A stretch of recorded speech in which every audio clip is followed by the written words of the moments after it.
bilang pakikiisa ng mga tauhan ng Regional Police Community Affairs and Development Unit Cordillera sa pagdiriwang ng ika-51 Nutrition Month, naging isang matagumpay ang paghahatid ng police presence at paghahatid ng mensahe para sa mga residente ang naganap sa Bangged, Abra. Yan ang balitang hatid ni Patrolwoman Maria Ella Garcia. Bilang suporta sa pagdiriwang ng ika-51st Nutrition Month, ang mga tauhan ng Regional Police Community Affairs and Development Unit CAR na kinatawanan ni Pat Maria Ella D. Garcia sa ilalim ng pangangasiwa ni Police Lieutenant Colonel Denver A. Alidao ay nagbigay ng police presence at mensahe sa isinagawang selebrasyon sa Banyakaw Elementary School, Barangay Banyakaw, Bangged, Abra. Nito lamang ika-6 ng Agosto taong kasalukuyan. Ang naturang aktibidad ay may temang food and nutrition security, maging priority, sapat na pagkain, karapatan natin.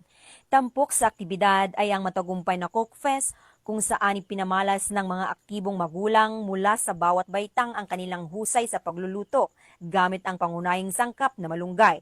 Bawat grupo ng mga magulang ay naghanda ng kani-kanilang natatanging putahe gamit ang malunggay. Samantala, bilang bahagi ng pakikilahok sa mga gawaing pangkomunidad, nagbigay ng maikling mensahe si Pat Garcia patungkol sa pagtaguyod ng tamang nutrisyon upang higit na mapalawak ang kaalaman at kamalayan ng mga mag-aaral sa masusustansyang pagkain. Nagbigay din ng mensahe ang isang guro at magulang patungkol sa kahalagahan ng nutrisyon na nagtataguyod ng isang malusog at masiglang mamamayan. Para may sakatuparan ang pagpapahalaga sa kalusugan ng bawat bata sa aming paaralan.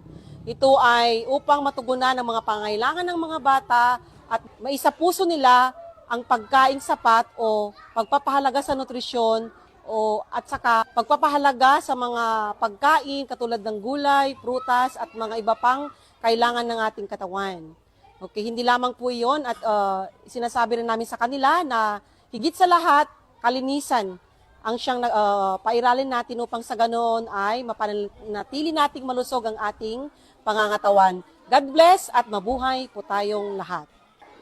Bilang isang magulang, dapat pakain natin mga bata ng masarap na gulay. Kasi importante yun. Unang-una, yun ang bibigay ng sustansya. Layunin ng aktibidad na mapalawak ang kamalayan ng publiko sa kahalagahan ng seguridad sa pagkain at nutrisyon bilang isang pangunahing karapatan ng bawat Pilipino.